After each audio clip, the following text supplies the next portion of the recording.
네, 우리는 지난주 가축들의 죽음이라는 엄청난 재앙을 보았고, 그런 엄청난 재앙 앞에서도 여전히 완고한, 여전히 이스라엘을 놓아줄 마음이 1도 없는 애굽의 왕 바로의 모습을 보았습니다.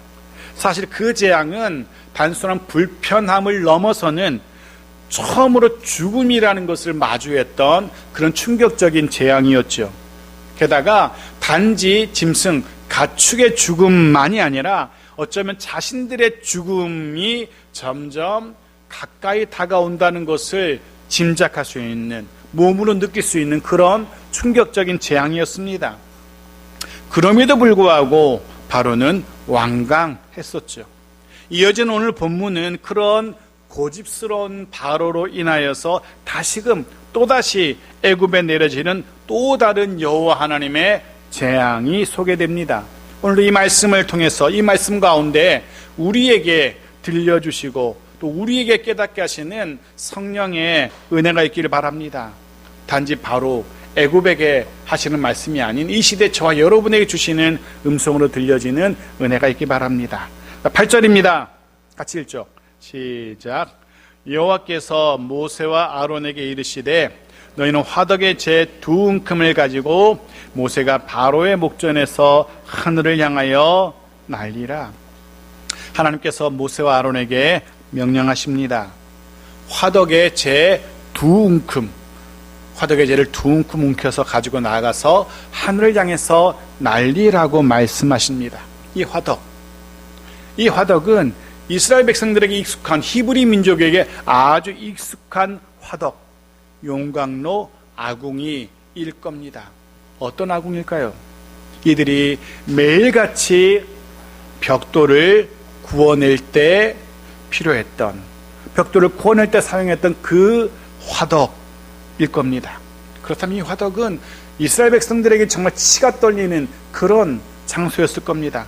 생각도 하고 싶지 않은 그런 장소일 겁니다. 하지만 먹고 살기 위해서, 아니 살아남기 위해서 어쩔 수 없이 매일같이 그 화덕 앞으로 다가가야 했을 것이, 거기서 벽돌을 구워내야 했을 겁니다. 화덕은 말 그대로 이스라엘 백성들의 고역의 노동의 상징이었습니다. 그리고 화덕에 남아있는 그 재는 이스라엘 백성들의 그런 고통스러운 노동의 흔적, 그들의 피와 땀과 눈물의 흔적일 겁니다. 그런데 보십시오. 이제 이스라엘을, 히브리 민족을 그렇도록 고통스럽게 했던 그 화덕의 재가 거꾸로 이번에는 애굽 백성들을 고통스럽게 할 겁니다. 애굽의 압제의 상징, 이스라엘 백성들에게는 고통의 상징이었던 화덕의 재가 완전히 뒤바뀌게 되는 겁니다. 이스라엘 백성들의 피와 땀과 눈물 한해 상징이 날 수 있는 그 화덕의 재로 인하여서 이번에는 거꾸로 애굽 백성들이 눈물을 쏟아내게 될 겁니다. 피와 땀과 눈물을 흘려내게 될 겁니다. 무엇을 발견할 수 있습니까? 그대로 갚아주시는 하나님을 발견하게 됩니다. 하나님은 하나님의 백성을 고통스럽게 하던 그대로, 아니 그 이상으로 그 고통을 돌려주시는 하나님이심을 우리가 성경에서 발견하게 됩니다. 상황을 역전케 하시는 하나님을 묵상하게 됩니다. 때로 우리를 힘겹게 하는 그런 이들을 만나곤 합니다. 때론 우리를 아주 억울하게 하는 그런 이들을 만나곤 합니다. 화가 나고 열받고 억울하고 분노가 치밀어 오르기도 합니다. 더 참을 수 없는 건 그렇게 우리를 화나게 하는, 그렇게 억울하게 하고 힘겹게 하는 그들이 문제없이 살아가고, 아니 문제없는 정도가 아니라 어떤 면에서는 우리보다 더 잘 살아가고 있는 그런 형통, 그들의 그런 형통을 바라보면서 더 화가 나고 더 참을 수가 없습니다. 하나님은 도대체 뭘 하시는지, 왜 하나님은 저런 인간을 그냥 두시는지, 하나님은 날 사랑하신다면서, 날 사랑하신다고 말씀을 하시면서 그런 나를 저토록 못살게 구는 저 인간, 저 사람을 왜 그냥 두시는지, 그게 더 열받을 때가 있습니다. 그런데 성경을 묵상해 보면 너무 열받을 필요가 없는 것 같습니다. 우리 하나님은 분명 기필코 갚아주시는 하나님이시기 때문에 그렇습니다. 분명 상황을 역정케 하신 하나님이십니다. 그 하나님을 신뢰하시면 됩니다. 그리고 우리는 조금만 더 인내하면 될 겁니다. 곧 상황을 역정케 하시는 하나님의 일하심을 목격하게 될 겁니다. 분명 답답한 우리의 마음을 시원케 하실 겁니다. 분명 우리의 마음을 만지시고 위로하실 겁니다. 바라기는 그 날이 속히 오기를 간절히 빌고 소원합니다. 자, 그럼 그렇게 역정케 하신 하나님이 애굽에게 내리시는 재앙이 어떤 재앙인지 보십시오. 9절입니다. 같이 읽죠. 시작. 그 재가 애굽 온 땅이 티끌이 되어 애굽 온 땅의 사람과 짐승에게 붙어서 악성종기가 생기리라. 악성종기, 몸에 나는 악성종기, 피부병을 말합니다. 하지만 단순한 피부병이 아닙니다. 기록에 따르면 마치 불에 댄 듯 피부가 부풀어 오릅니다. 물집이 생기고 고열이 생기고 가려움, 통증이 이어지는 엄청난 그런 병입니다. 욥기 2장에는 그 피부병이 어떤 병인지 짐작할 수 있는 그런 표현이 등장하죠. 7절과 8절 말씀 같이 보겠습니다. 시작. 사탄이 이에 여호와 앞에서 물러가서 욥을 쳐서 그의 발바닥부터 정수리까지 종기가 나게 한지라. 욥이 재 가운데 앉아서 질그릇 조각을 가져다가 몸을 긁고 있더니, 네, 이러한 피부병입니다. 종기로 인한 가려움, 그 통증이 해결이 되지 않는 겁니다. 심지어 날카로운 질그릇 조각을 가져다 피가 나도록 온몸을 박박 긁어도 해결이 되지 않습니다. 보통의 사람들은 평생에 이런 재앙, 이런 피부병 겪을 일이 없습니다. 겪어서도 안 되고요. 얼마나 고통스러운지 이 질병 계시록은 종말의 악인에게 내려질 재앙으로까지 이야기합니다. 보십시오. 계시록 16장 2절입니다. 같이 읽죠. 시작. 첫째 천사가 가서 그 대접을 땅에 쏟음에 짐승의 표를 받은 사람들과 그 우상에게 경배하는 자들에게 악하고 독한 종기가 나더라. 보십시오. 욥을 고통스럽게 했던 그 피부병, 그 종기가 종말의 때에는 악인들에게, 짐승의 표를 받은 이들, 우상을 숭배하는 자들, 이런 이들에게 임할 재앙으로 표현되는 그런 종기, 그런 종기가 말세의 악인들에게 임할 종기로 표현되는, 재앙으로 표현되는 그 종기가 애굽 온 땅의 사람과 짐승들에게 생겨난 겁니다. 이전의 재앙과는 비교도 할 수 없는 심각한 처참한 재앙이 애굽 온 땅을 뒤덮고 있는 겁니다. 생각해 보십시오. 이제는 가축이 아니라 사람에게 재앙이 임하기 시작합니다. 이전에 피, 개구리, 이나, 파리, 가축의 죽음, 사실 이것들은 애굽 사람들을 직접적인 대상으로 한 재앙은 아니었죠. 애굽 사람들의 몸에 직접적으로 재앙이 내리기 시작하는, 애굽 사람들의 몸을 직접적으로 공격하는 첫 번째 재앙인 겁니다. 차원이 다른 재앙이 애굽에 내리고 있는 겁니다. 재앙의 정도가 점점 심각해지고 있고, 그리고 그 대상도 애굽 사람에게로 바뀌고 있는 겁니다. 하나님의 재앙이, 하나님의 진노가 서서히 애굽 사람들에게 향하고 있습니다. 드디어 하나님의 재앙이, 여섯 번째 거듭된 이 재앙이 서서히 절정을 향해서 가고 있다는 그런 느낌이 들게 됩니다. 그런데 또 한 가지 말씀을 묵상하면서 드는 생각이 있는데요. 화덕의 재가, 이 두 움큼의 화덕의 재가 어떻게 애굽 온 사람들과 가축들에게 종기를 일으키게 되었는지 그 과정을 좀 들여다보게 됩니다. 우리는 조금 전에 화덕의 재 두 움큼이라는 표현을 보았습니다. 근데 9절에 보면 그 재가, 즉 하늘로 날려진 두 움큼의 그 재가 애굽 온 땅에 티끌이 되었다라고 표현하죠. 티끌이라는 말은요, 먼지로 날려갔다는, 먼지가 되었다는 그런 표현입니다. 그리고 그렇게 먼지로 날려간 그 두 움큼의 재가 애굽 온 땅의 가축과 사람에게 붙었고, 그 재로 인해서 악성 종기가 생겼다라고 성경이 기록합니다. 자, 여기서 이상한 생각이 들지 않습니까? 이상한 생각 안 들어요? 저만 드나요? 생각해 보십시오.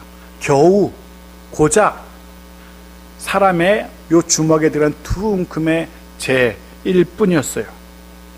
그런데 그것이 그 넓고 넓은 애굽, 그 수많은 수십만, 수백만, 수천만의 애굽 사람들, 그 가축들에게 임했다는 것, 그들에게 붙었다는 것, 사실 물리적으로, 자연적으로는 불가능한 일이죠.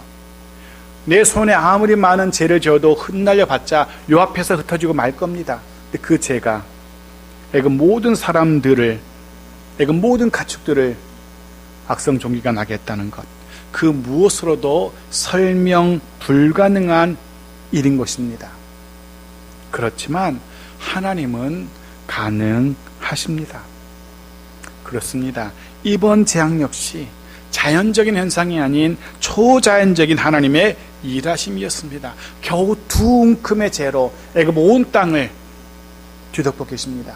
사실 이런 이야기는 성경 곳곳에 등장하죠. 하나님의 초자연적인 기적의 역사들은 성경 곳곳에 등장합니다. 한 곳만 보죠. 요한복음 6장 13절입니다. 같이 읽죠. 시작. 여기 한 아이가 있어 보리떡 5개와 물고기 2마리를 가지고 있나이다. 그러나 그것이 이 많은 사람에게 어떻게 되겠사옵나이까. 우리가 잘 알고 있는 오병이어의 기적이죠. 그 무엇으로도 설명할 수 없는 인간의 능력으로, 자연적인 현상으로는 설명 불가능한 일입니다. 하지만 하나님은 하나님이시기에 가능하죠. 하나님의 그 능력이 애굽 모든 사람과 가축들에게 악성 종기의 재앙으로 나타나고 있는 겁니다. 사랑하는 성도 여러분, 하나님의 그 능력이 나타나는 저와 여러분의 삶이기를 축복합니다. 우리의 힘으로는 불가능하지만, 자연적인 현상으로는 설명할 수 없지만, 아니 그 무엇으로도 설명할 수 없지만 하나님으로, 하나님의 능력으로 가능한 그런 복된 일들이 우리의 삶에, 우리의 가정과 일터에 나타나기를 주의 이름으로 축복합니다. 그 능력이 우리의 인생 가운데, 그리고 우리 자녀들의 인생 가운데 선명하게, 풍성하게 드러나게 되기를 간절히 소원하며 축복합니다. 계속 봅시다. 11절입니다. 같이 읽죠. 시작. 요술사들도 악성 종기로 말미암아 모세 앞에 서지 못하니 악성 종기가 요술사들로부터 애굽 모든 사람에게 생겼습니다. 요술사들이 다시 등장합니다. 기억하실 겁니다. 애굽의 요술사들, 애굽 최고의 지성인들이었습니다. 당대 모든 학문에 능한 박사들이었습니다. 게다가 우리가 본 것처럼 아주 신기한 신의 능력까지 흉내낼 수 있었던, 나름 초자연적인 그런 능력을 뽐냈던 사람들이었습니다. 해서 절대자 왕의 신임을 한 몸에 받고 있었고, 해서 말 그대로 애굽 모든 사람들의, 애굽 모든 백성들의 존경과 선망의 대상이 되던 이들이 요술사들이었습니다. 부러울 것이 없는 사람들이죠. 거칠 것이 없는 사람들이었습니다. 감히 히브리 민족이신 여호와와도 맞짱 뜨려고 했던, 그런 무서울 것이 없던 사람이 요술사들이었습니다. 그런데 보십시오.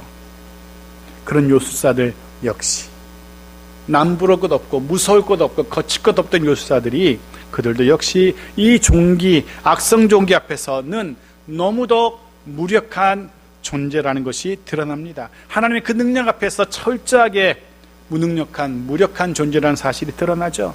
그도 여전히 연약한 인생이었다는 사실이 드러납니다. 심지어는 그 종기로 인해서, 그 종기의 통증으로 인해서 제대로 서 있을 수도 없을 정도, 모세의 상대가 되지 않는, 아니 하나님의 상대가 되지 않는 그런 사람들이었습니다. 그런 깨달음을 얻게 됩니다. 인간의 자랑, 우리의 자랑이 그런 것 같습니다. 우리가 내세울 만한 우리의 소유, 우리의 지식, 우리의 능력, 우리의 건강, 사실 그거 하나님 앞에서는 아무것도 아닌 겁니다. 해서 하나님 앞에서의 우리의 마땅한 자세, 그것은 겸손함, 낮아짐일 겁니다.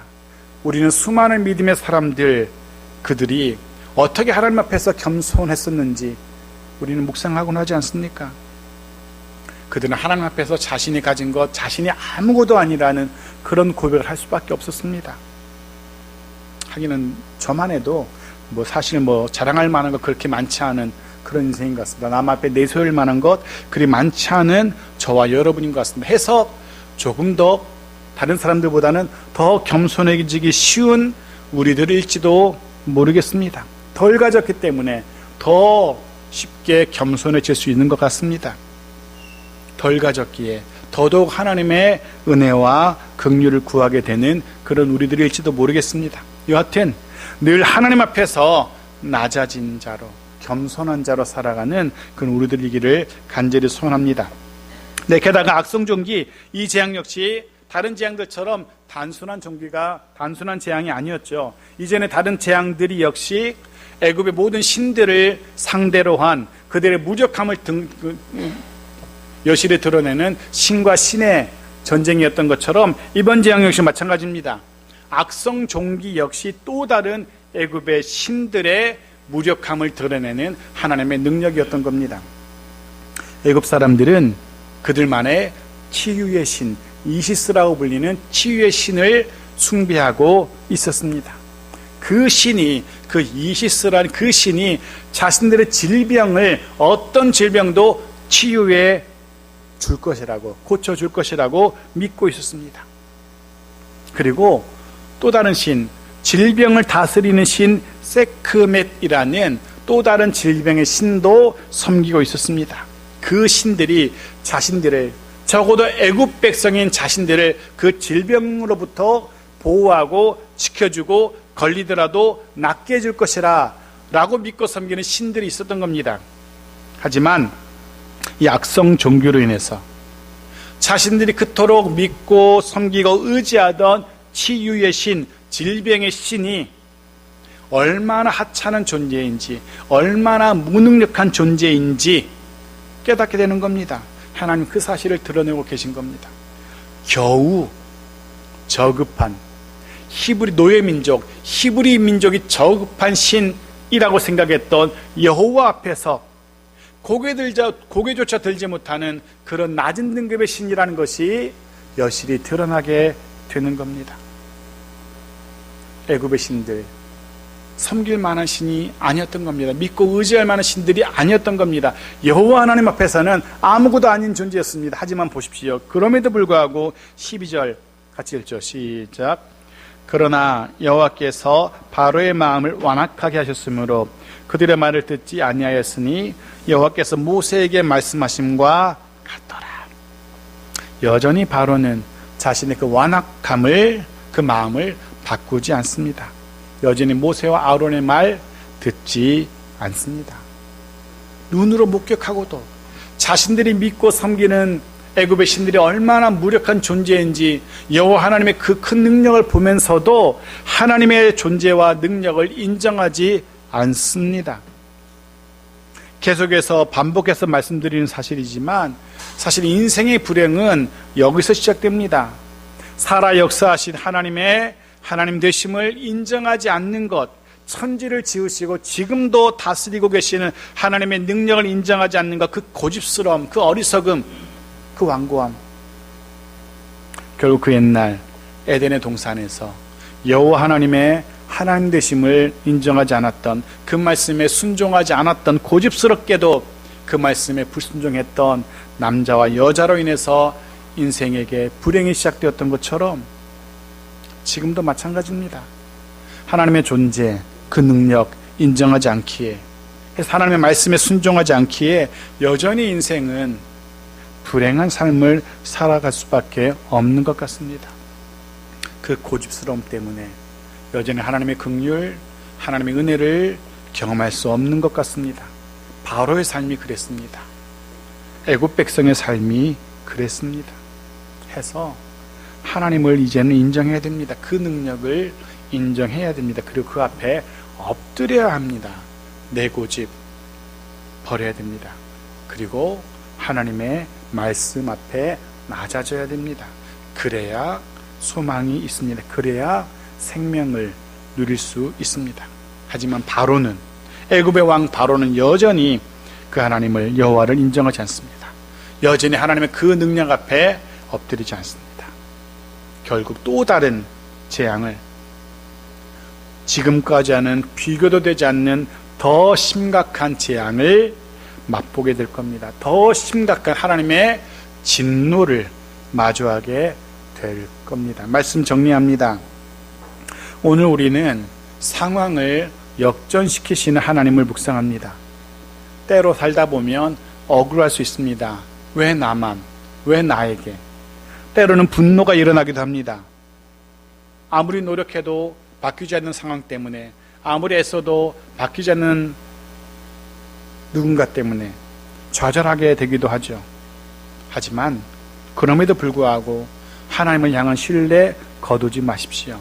분명 하나님께서 그 모든 상황을 바꾸실 겁니다. 분명 하나님의 능력이, 그 능력이 우리의 삶에, 저와 여러분의 삶에 임할 겁니다. 나는 상상도 할 수 없었던, 하지 못했던, 우리 그 어떤 말로도 설명할 수 없는 선하고도 복된 능력이, 그 하나님의 능력이 우리의 삶에, 우리의 가정에 임할 겁니다. 또 한 주간, 8월의 마지막의 한 주간, 그 은혜 가운데, 그 은혜로 살아가는 저와 여러분에게 바랍니다. 우리의 매일의 고백이 하나님의 은혜였다라고 고백할 수밖에 없는 그런 삶이기를 주의 이름으로 축복합니다. 아멘.